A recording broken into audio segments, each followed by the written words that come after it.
We're the caretakers. These properties, these wonderful special places here in the heartland, they belong to Hoosiers. We're just the caretakers. Welcome to In the Parks, an Indiana State Parks podcast. I'm Allison Martin, and I'm excited to tell the stories of these amazing places in the Hoosier State.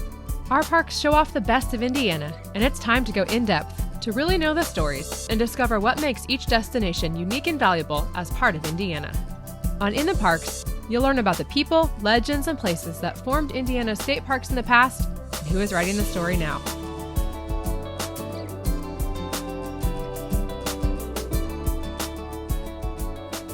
Today, we're going to hear about the state of the state parks from the very top.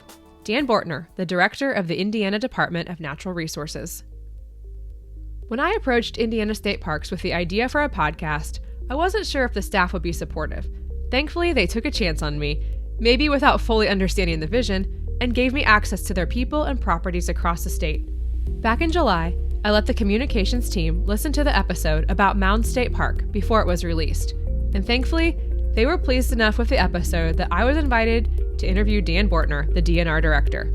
I was really excited about this opportunity to hear from the man driving the vision and goals of the state parks.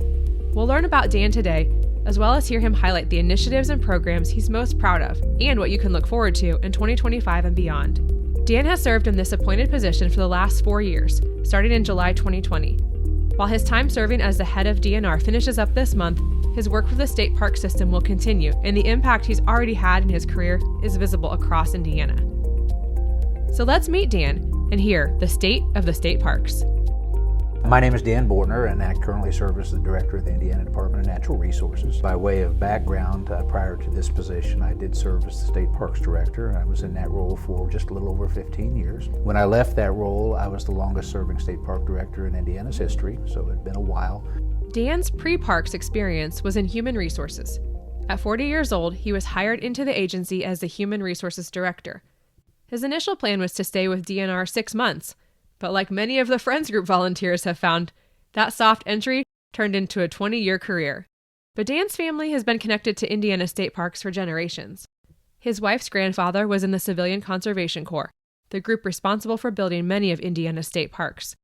And his father's job had Dan in the parks nonstop from a young age. I have always been a parks person, if you will. My father was a freelance photographer. At that time, when I was growing up, our communications division had very limited resources with regards to staff photographers. Back then, they bought from freelancers like my dad.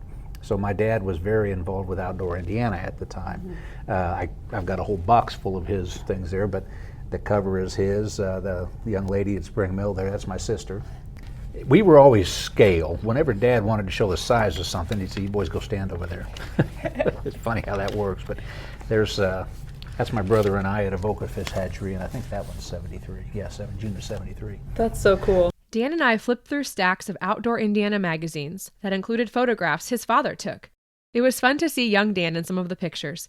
A kid who never would have guessed that he would end up a steward of all of these properties 50 years later. I watched my father as a photographer, and even to this day, Dad is 87 years old. He doesn't see well, but he's been a photographer since the 1930s.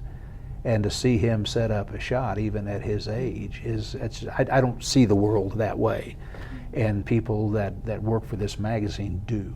And so they can capture the essence of things unlike anything that I've ever seen. So it's beautiful and wonderful. The state parks were the vacation spot for Dan and his family and remained that as he aged. We didn't have the money to go to Disney World like all the other kids were going. We went to a state park. This is what we did.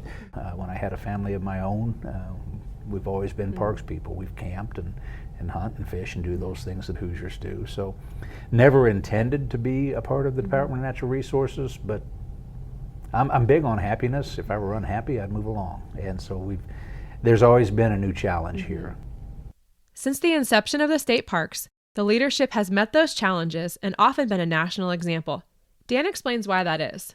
We're very fortunate in the beginning. Our park system was established in 1916 by a gentleman named Colonel Richard Lieber, and he was a contemporary of a gentleman from Chicago named Stephen Mather. Stephen Mather is the founder of the National Park Service, which was founded in 1916, the same year that we were founded.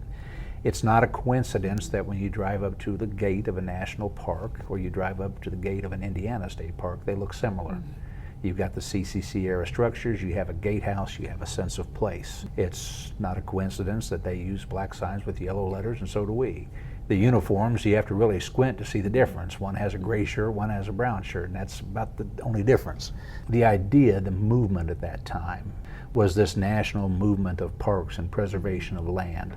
And so Indiana, the National Park Service, North Carolina, and some of the others that all came in at that time bear a lot of similarities in how they're structurally set up. Over the past 100 years, our state park system has continued to grow and find innovative ways to accomplish Richard Lieber's vision for parks. And Dan was quick to point out that Indiana's success is because of the people with whom he works. We've been able to do a lot of things. I'm always very hesitant to say anything that I've done because really all I do, I'm like Walt Disney. You know, Walt didn't do the mouse for very long. I go around this building and I go around the properties, and my role is to make sure that people have the things they need in order to accomplish what we want to get done. Being an HR guy, the most important job I have is hiring the right people to get the things done. We hire a lot of smart people around here, and so we don't go about telling them how to do their job. We assume when they come here they know how to do it. My job is to provide the method, manpower, and material to allow them to get it done, set the direction for where we want to go and where the administration wants to accomplish things, and that model has worked out very, very well for us. With the right people in place, Indiana is able to accomplish some of Richard Lieber's original goals. The goal of this state park system originally, Colonel Lieber had wanted to create a park within an hour's drive of every Hoosier. And when Prophetstown came on board in 2004, we've now accomplished that. It's not enough for every Hoosier to have a state park within driving distance. One of Dan's proudest accomplishments over the last 4 years is how the state is working to make parks accessible and inviting to everyone. The demographics of this country, population-wise, are changing, and we're seeing that very clearly here in the state of Indiana. Why do these shifting demographics matter for a park system? Dan explained that if a state's population is diverse, but the park's users are not, that's a problem. It means the majority of the state may not realize the incredible resources that are here. And if they don't realize they're here, how can they care about them?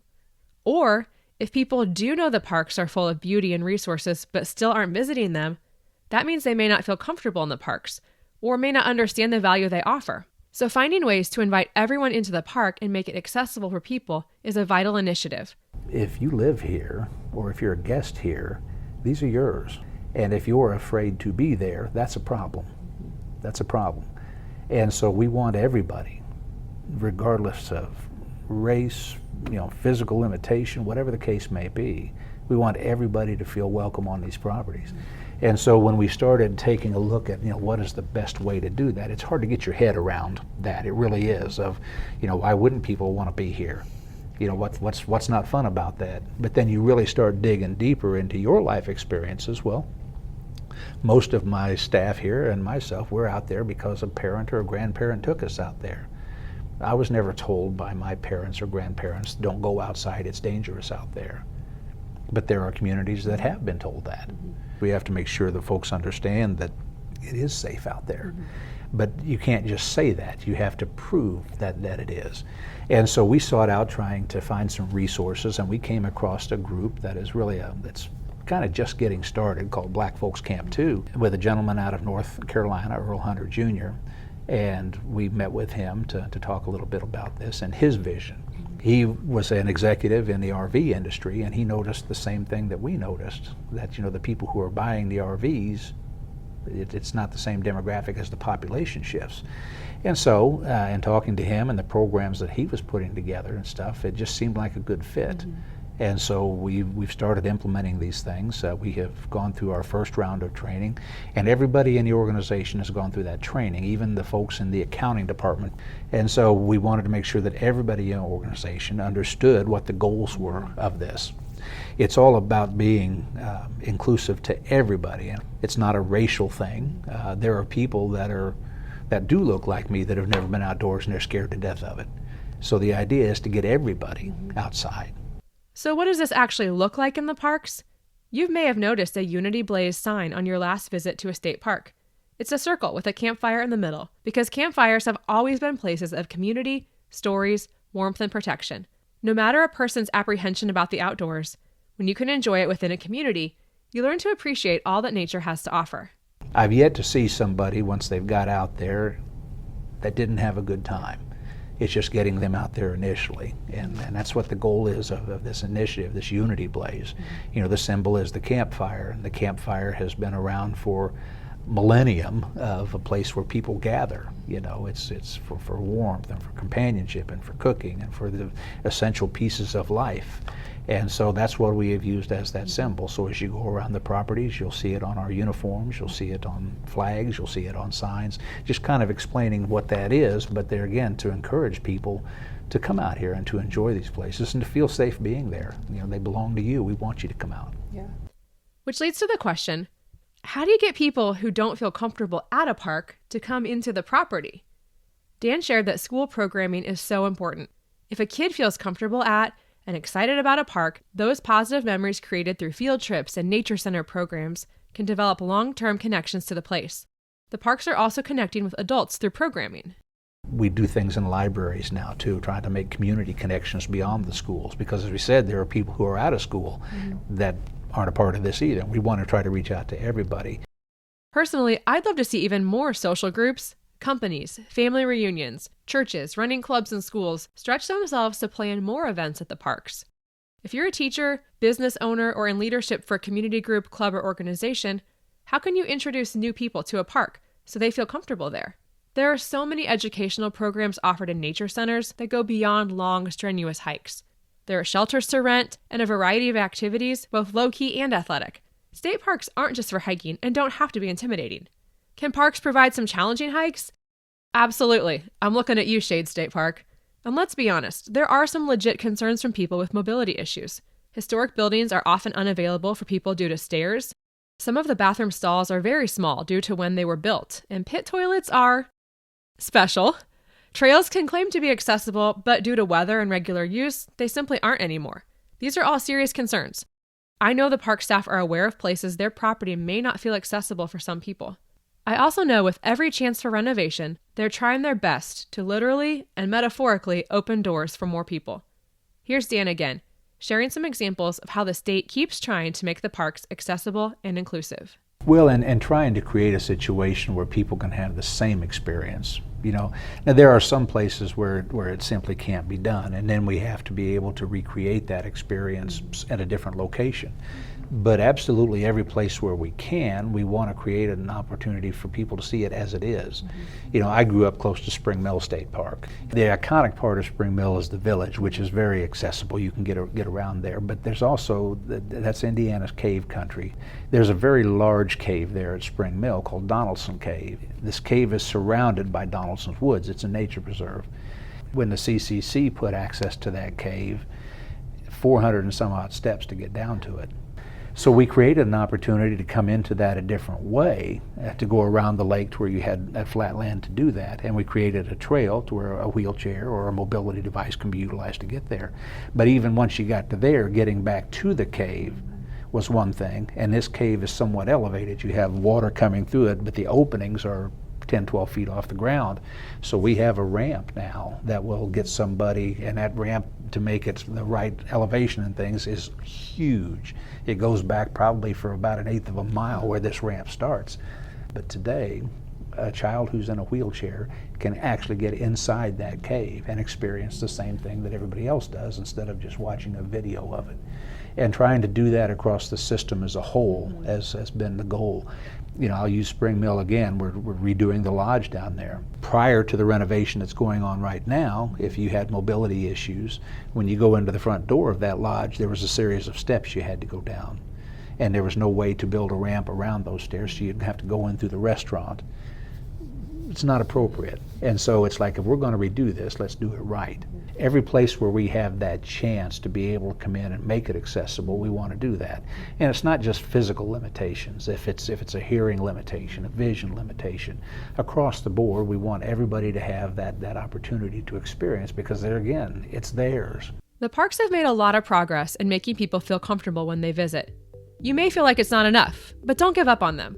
Share your ideas with the park staff. My guess is they'll do their best to find a way to help, because like Dan said, this park is yours too. Now, the Unity Blaze to help include people in the parks and provide better access isn't the only initiative Dan is proud of. He mentioned the renovation of Spring Mill Inn, but there's even more that's been accomplished in the last 4 years. We've been very, very pleased with some of the things that have happened. We're opening trails every day. You know, we've put in the largest infusion of money into trails across this state that's ever been done, $180 million to put miles and miles to the Next Level Trails program. Mm-hmm. We've increased the funding for the Next Level Conservation Trust and through the Benjamin Harrison Trust, you know, to acquire more lands for protection. So good things like that. We're building the first lodge we've built since 1939. Plus, in 2020, Governor Holcomb challenged DNR to plant 1 million trees by 2025, which was accomplished in April of 2024. The native trees were planted in state parks, state forests, fish and wildlife areas, and nature preserves. So what do we have to look forward to in 2025? Once we get the new administration in and we kind of get an idea of where they're wanting to go with the agency, you know, there's always going to be plenty of work to do. Well, then there's the new inn that's coming out. The new inn at Potato Creek. What is the time frame on that? We are hoping to have that up and running in 27, if at all possible. We're doing groundwork right now out there. I was up there about a week ago, and it's coming along. I'm sure people are already like, can I put in a reservation? The question. Can I pick my wedding in 2027 here? Like, whoa, slow down, guys. The question is coming. We're, you know, the plans for that and the prints for that. It's just going to be absolutely amazing. You know, and it's in that Notre Dame University market, so it should be full most of the year round. And that particular property up near North Liberty, I mean, it's a very popular property. It's one of the most visited, so it's going to do well there. Mm-hmm. And we didn't have a lodge in the northwest quadrant of the state. We had one at Indiana Dunes, but it was removed back in the 70s. So we've had that absence up there, and so it's going to be nice to have one back up there again. As we wrapped up our interview, I asked Dan a question I ask nearly everyone I interview. What are a couple words you would use to describe the park? This was an extra tricky question since I was asking Dan to describe the entire park system, but he didn't hesitate. He answered right away. It's treasures in your own backyard. Because, like we said, there's a property within an hour's drive of you no matter where you live in this state. So they truly are in your own backyard. And those life experiences that you have on these properties. I mean, I caught my first fish at Spring Mill. I took my children, my daughters, when they were young. We always went to Avoca so that they could look at the fish. You know, took my wife on our first date to Spring Mill. So you get these emotional connections around the properties that exist out there, and you talk to anybody, it's the same thing. Mm-hmm. Those emotional connections, because it's the backdrop of your life. I shared with Dan my own family stories. My grandparents on their date at McCormick's Creek in 1952, and going to the Christmas tree farm that's now part of the campground at Prophetstown State Park. Those emotional connections and backdrops are so powerful, and they're what keep us coming back to these favorite parks. Dan shared another sweet story that exemplifies why the parks matter. And we get stories all the time. I had an email from somebody not long ago that I can't remember how many years that they were married, 50, 60 years, something like that, but they always went back to McCormick's Creek at the same time and tried to get the same room that they honeymooned in. Aww. And we had changed, you know, you modernize when you have to, we had changed to electronic locks for the rooms. And they were kind of heartbroken because they used to love the keys with the number on it and stuff. Well, the property manager heard about this, went and found that key and gave it to them. So they got to take that with them. You know, it was the original key from when they had their honeymoon there in whatever year it was. So there's so many stories, mm-hmm. and you know, you hear about them all the time. We love it when folks share them with us. I genuinely love that story and the lengths the property manager went to so they could have the room key. I would actually love to hear stories you have from memories at the state parks. If you're listening and have a memory to share from your time in the parks, please reach out on social media to share it.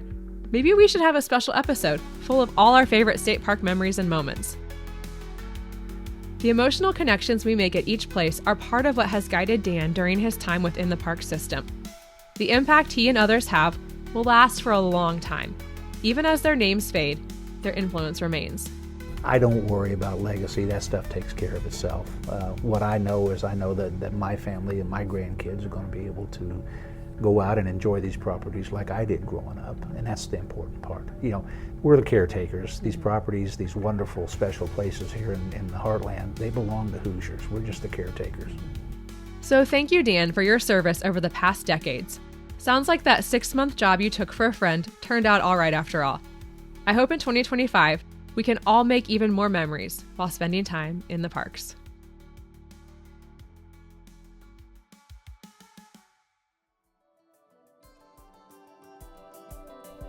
A state park-sized thank you to Dan Bortner for sharing his time and knowledge with me. In the Parks is not officially associated with Indiana DNR, but I'm grateful for all the incredible work they do for our parks. Please share this podcast with your friends and give it a positive review on your favorite podcast platform. You can follow along on Instagram and Facebook at In the Parks Online.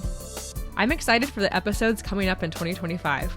Falls of the Ohio, Charlestown, Spring Mill, Pokagon, as well as stories from the Indiana Fire Towers. Thanks for listening, and I hope to see you in the parks.